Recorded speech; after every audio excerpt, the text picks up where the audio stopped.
Good morning students. BSc third क्या चल रही थी? क्वांटम। ठीक है।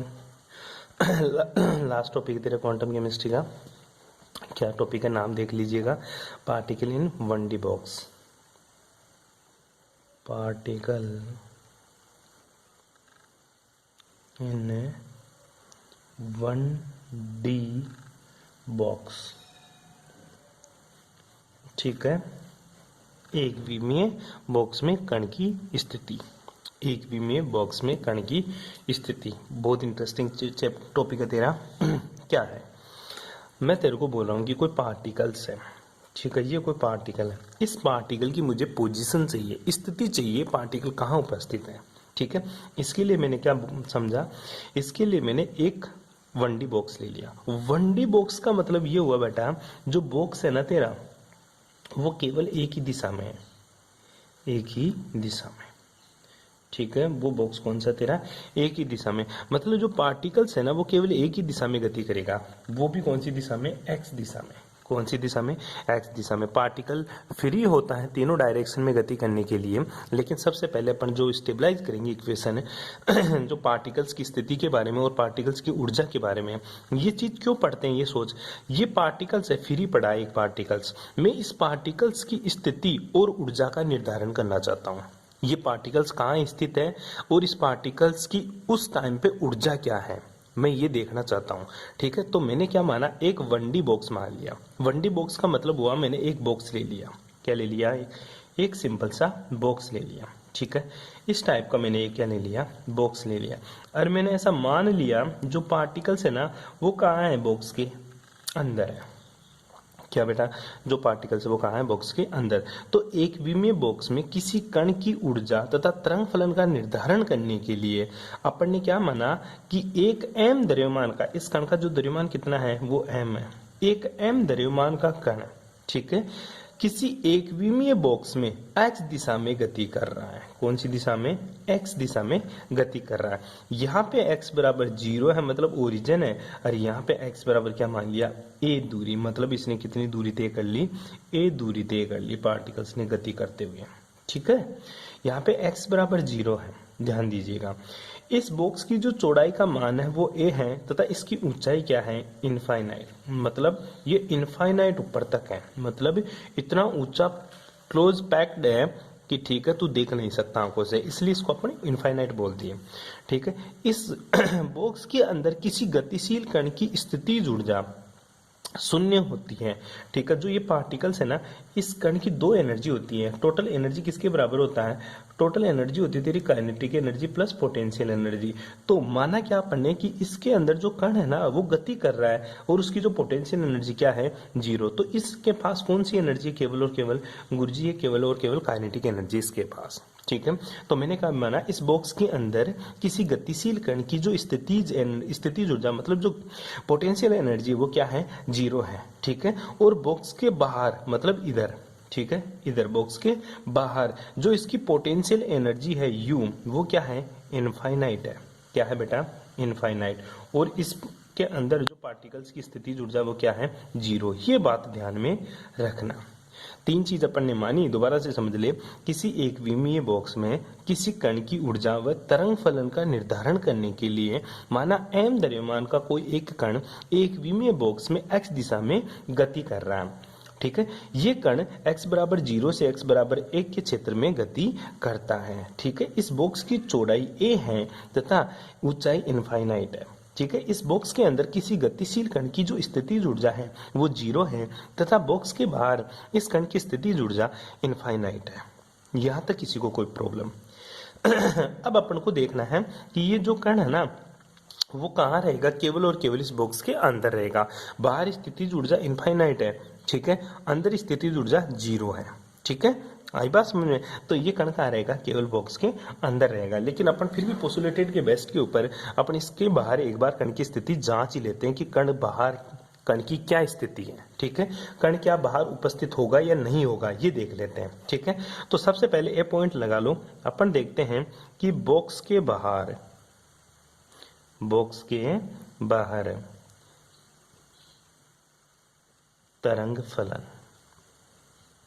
ठीक है, जो तरंग फलन है बॉक्स के बाहर तरंग फलन, जो तरंग फलन क्या होता है तेरा साइन, ये क्या बताता है, ये कण की स्थिति बताता है कि ये जो कण है ये बॉक्स के बाहर है या नहीं है, इस चीज के बारे में बताएगा। तो लगा दे कौन सी इक्वेशन, श्रोडिंगर समीकरण से। श्रोडिंगर समीकरण क्या थी बेटा, एक विमीय बॉक्स के लिए श्रोडिंगर समीकरण थी तेरी del square sign upon del x square plus 8 pi square m upon h square. ठीक है, और क्या, ई माइनस का यू साइन इक्वल्स टू 0। ठीक है, अब देखिएगा बॉक्स के बाहर स्थितिज ऊर्जा क्या है, इनफाइनाइट है। ठीक है, तो बॉक्स के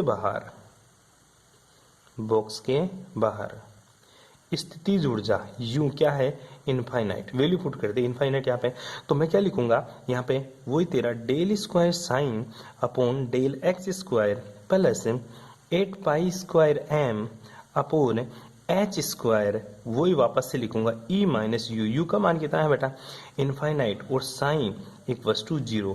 ध्यान दीजिएगा इनफाइनाइट का मतलब होता है अनंत, और अनंत में से कोई चीज घटती है या अनंत किसी में से घटता है तो भी इनफाइनाइट आता है, और अनंत किसी से गुणा होता है तो भी वैल्यू क्या आती है, इनफाइनाइट ही आती है। ठीक है, अनंत को चाहे तो किसी से भी गुणा कर, एक्स से गुणा कर, ई से गुणा कर, वाई से गुणा कर, तो भी वैल्यू तेरी इनफाइनाइट आती है।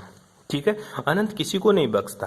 ठीक है, अनंत को किसी से गुणा कर, अनंत को किसी से जोड़, अनंत को किसी से घटा, वैल्यू क्या आएगी, हमेशा इनफाइनाइट ही आएगी। लेकिन अनंत को किसी से डिवाइड करेगा तो आंसर कुछ और आएगा। देखते हैं क्या आता है। अब देख, मैं अनंत को माइनस ई में से घटाता हूं तो वैल्यू क्या आएगी, इनफाइनाइट। ये इनफाइनाइट हो जाएगी टोटल वैल्यू। अब जब मैं इनफाइनाइट को इससे गुणा करूंगा तो भी वैल्यू क्या आएगी, इनफाइनाइट। तो क्या आंसर आएगा, देखिएगा, del square sign upon del x square plus है, सबको गुणा करके मैंने क्या देखा, infinite psi equals to 0। Infinite psi equals to 0, यहां तक किसी को कोई दिक्कत है। ठीक है, अब मैं इसको इधर ले जाऊं तो भी इनफाइनाइट ही रहेगा मान, कुछ ही फर्क नहीं पड़ेगा। Del square sign upon del x square, ठीक है, del square sign upon del x square equals to, मैं इसको क्या लिख सकता हूँ, इनफाइनाइट साई। क्या लिख सकता हूँ, इनफाइनाइट साई। इधर आएगा तो माइनस का इनफाइनाइट या प्लस का इनफाइनाइट, कोई फर्क नहीं पड़ने वाला। ठीक है, अब देख, मेरे को तो साइन चाहिए, बॉक्स के बाहर तरंग फलन साइन, मेरे को ये पता करना है कि बॉक्स के बाहर कण है या नहीं है। ठीक है, ये पता करना है। ठीक है, जो कौन बताएगा, साइन बताएगा। अगर साइन का कुछ मान आ गया तो बॉक्स के बाहर कण की उपस्थिति है, अगर साइन का मान 0 आ गया तो बॉक्स के बाहर कण नहीं है। ठीक है, तो आगे देखिएगा, अपन देखते हैं। मैं इनफाइनाइट को इधर ले जाता हूं तो ये किस में कन्वर्ट हो जाएगा, ये भाग में चला जाएगा इनफाइनाइट। तो इसको ऐसे लिख सकता हूँ, psi equals to 1 upon infinite dot del square sign upon del x square. और ध्यान दे, तेरा 1 अपॉन जो इनफाइनाइट होता है इसका मान क्या होता है, 0 होता है। क्या होता है, 0। और 0 को किसी से गुणा करेगा तो आंसर भी क्या आएगा, 0। तो साइन का मान क्या आ गया गुरुजी, साइन का मान क्या आ गया, 0 आ गया। कहाँ, बॉक्स के बाहर। तो बॉक्स के बाहर साइन बराबर 0 मतलब गुरुजी कण नहीं है। तो क्या लिखेगा यहाँ, तो एक लाइन लिखेगा, अतः बॉक्स के बाहर, अतः बॉक्स के बाहर, अतः बॉक्स के बाहर कण का अस्तित्व नहीं है, कण का अस्तित्व नहीं है। ये बात याद रखिएगा, साइन इक्वल्स टू 0, अतः बॉक्स के बाहर कण का अस्तित्व नहीं है। ये अपन ने प्रूव कर दिया। यहाँ पे भी कण साइन बराबर क्या है, 0, और यहाँ पे भी क्या है, साइन बराबर 0, अतः बॉक्स के बाहर कण का अस्तित्व नहीं है। मतलब जो कण है वो कहाँ मिलेगा, या तो बॉक्स में मिलेगा या बॉक्स की बाउंड्रीज के ऊपर मिलेगा। ठीक है, आगे चेक करते हैं अब। ठीक है, अब बॉक्स के अंदर तरंग फलन देखते हैं, बी। ठीक है, तो बी जो पार्ट है वो देखिएगा, बॉक्स के अंदर तरंग फलन, बॉक्स के अंदर तरंग फलन, तरंग फलन wave function inside of box sine. ठीक है, अब देखते हैं साइन के बारे में फिर से। ठीक है, वही लगाएंगे अपन क्या, Schrodinger equation,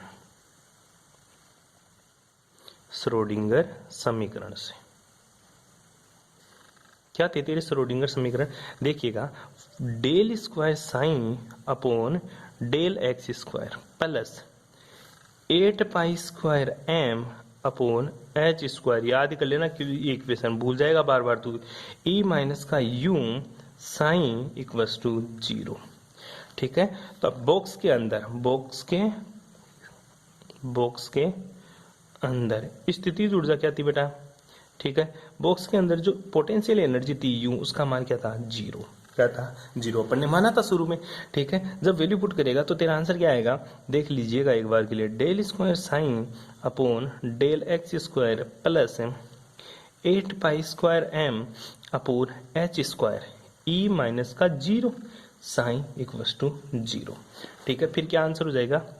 del square sign upon del x square plus 8 pi square m upon h square, ठीक है, एम ई साइन बराबर 0। ठीक है, कोई दिक्कत यहाँ तक? ये आंसर आ जाता है यहाँ तक। अब देखिएगा, मैं एक चीज मानता हूँ, ठीक है, मैं इसी इक्वेशन को रिपीट करता हूँ, मैं इसको ऐसा लिखता हूँ, del square sign upon del x square plus k square psi plus k square psi equals to 0। ये तेरी इक्वेशन नंबर 1। अब हुआ क्या गुरुजी, जो के स्क्वायर है ना, ये किसके बराबर लिख दिया तूने? इसका मान लिख दिया मैंने 8 pi square m E upon h square. इसको मैंने क्या मान लिया? के स्क्वायर मान लिया। क्या मान लिया? के स्क्वायर मान लिया। कोई दिक्कत नहीं यहाँ तक?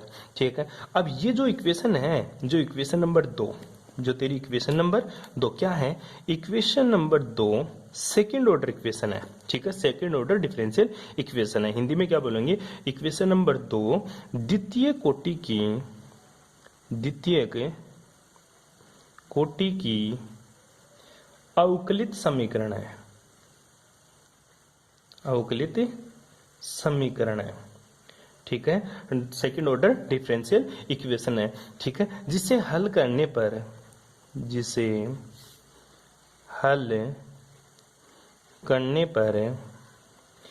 निम्न समीकरण प्राप्त होती है।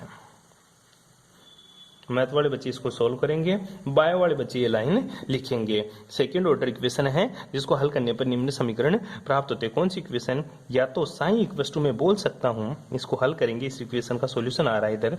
इस साइन बराबर क्या आएगा? ए डॉट ई की पावर आइटा के एक्स माइनस या प्लस बी डॉट ई की पावर माइनस का आइटा के एक्स। इसी को मैं लिख सकता हूं क्या कि साइन बराबर साइन थीटा कोस थीटा में चले तो साइन थीटा बराबर कोस थीटा में लिखें तो इसको लिख सकता हूं ए साइन के एक्स।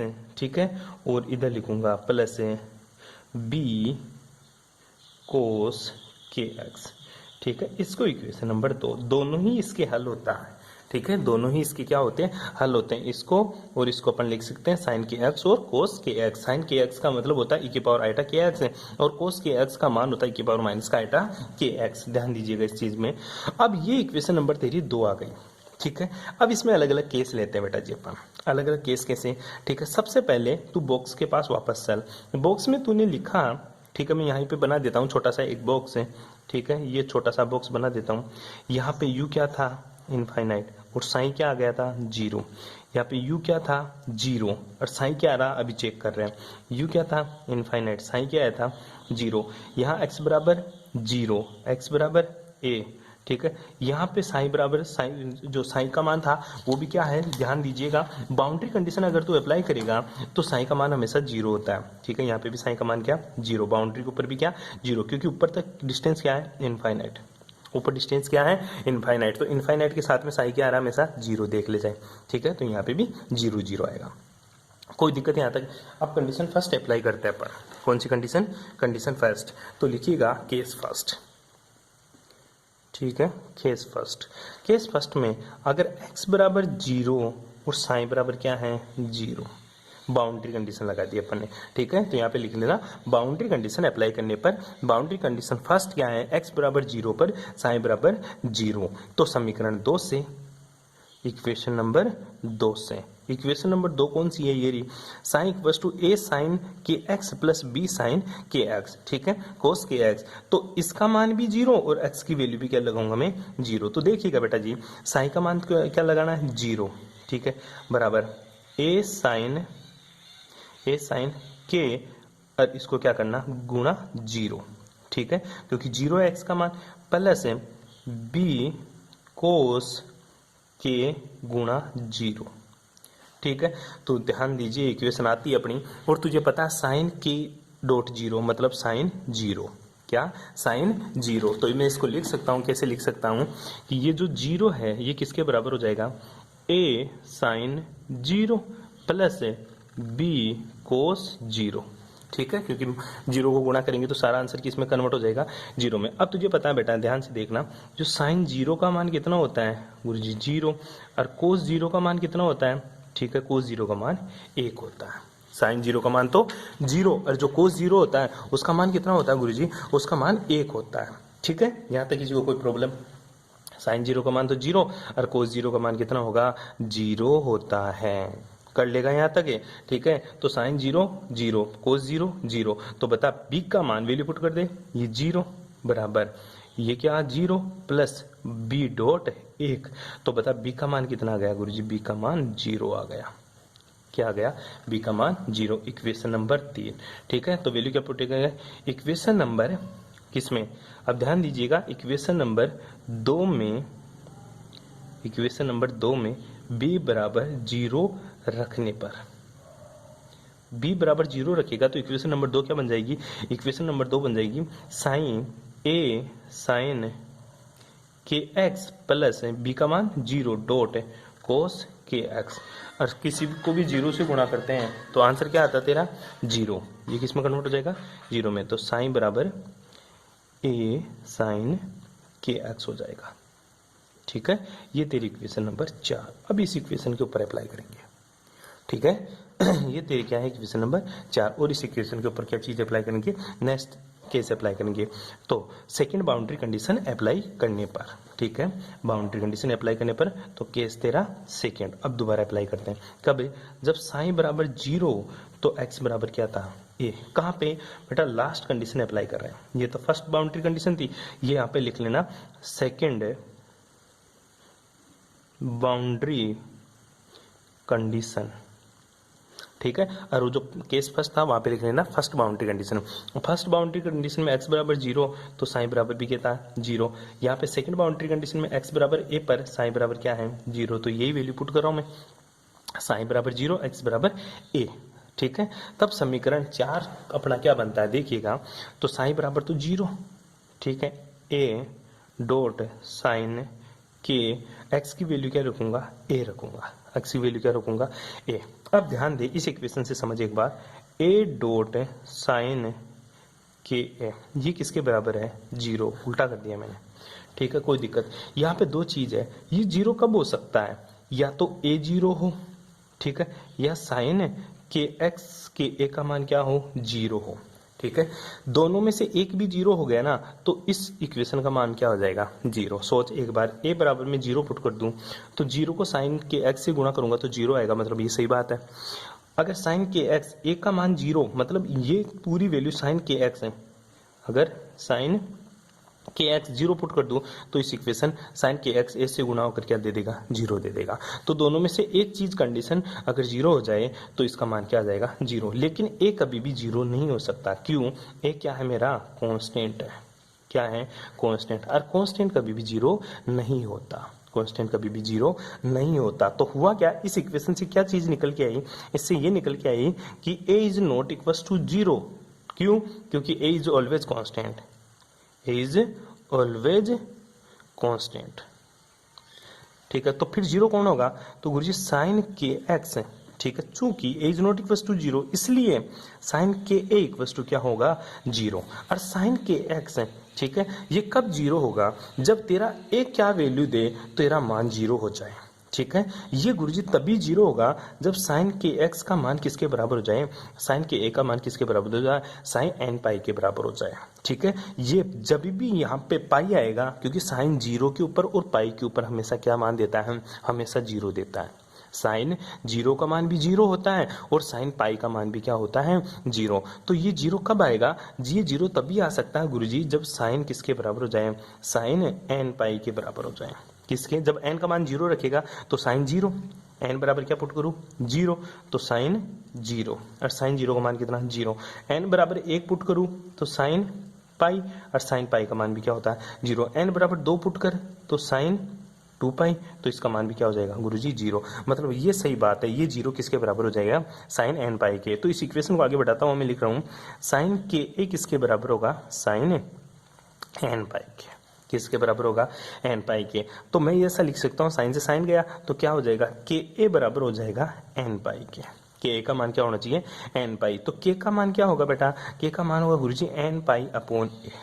क्या होगा n पाई अपॉन ए। ठीक है, वर्ग करने पर, क्या करने पर वर्ग करने पर, क्या करने पर बेटा वर्ग करने पर, वर्ग करेंगे तो के स्क्वायर का मान किसके बराबर हो जाएगा, के स्क्वायर का मान हो जाएगा n square pi square upon a square के बराबर हो जाएगा। n square pi square upon a square के बराबर हो जाएगा। ठीक है, अब के स्क्वायर का मान, के स्क्वायर का मान रखने पर, कहाँ तूने माना था थोड़ी देर पहले के की वैल्यू, जो के स्क्वायर का मान आया था, ठीक है, वो किसके बराबर माना था तूने 8 pi square m E upon h square, याद कर।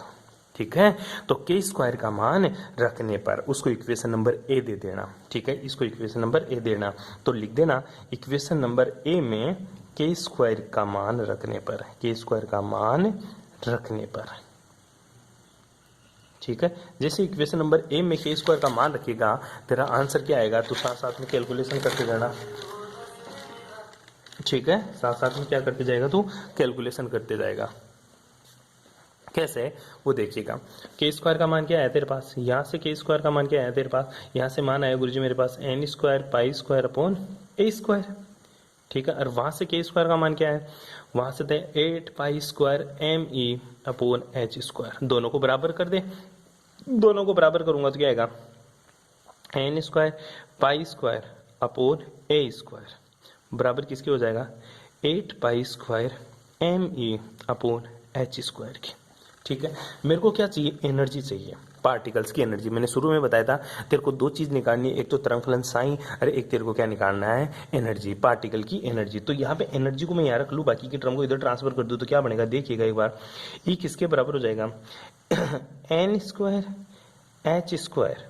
ठीक है, एन स्क्वायर एच स्क्वायर, और पाई से तो पाई कट गया ना तेरा, पाई से तो पाई कट गया, n square h square upon upon 8 m a square. ये क्या है 1D बॉक्स में, 1D बॉक्स में पार्टिकल की एनर्जी, कण की ऊर्जा, कण की ऊर्जा, कण की ऊर्जा तो आ गई तेरे पास, क्या आ गई कण की ऊर्जा। ठीक है, यहां तक करेगा तो कल अपन डिस्कस करेंगे कण का फलन क्या होगा, कण की स्थिति क्या होगी। ठीक है भाई, यहां तक आपको करना है, बाकी की बातें करेंगे नेक्स्ट क्लास में। कोई प्रॉब्लम हो तो पूछ लेना।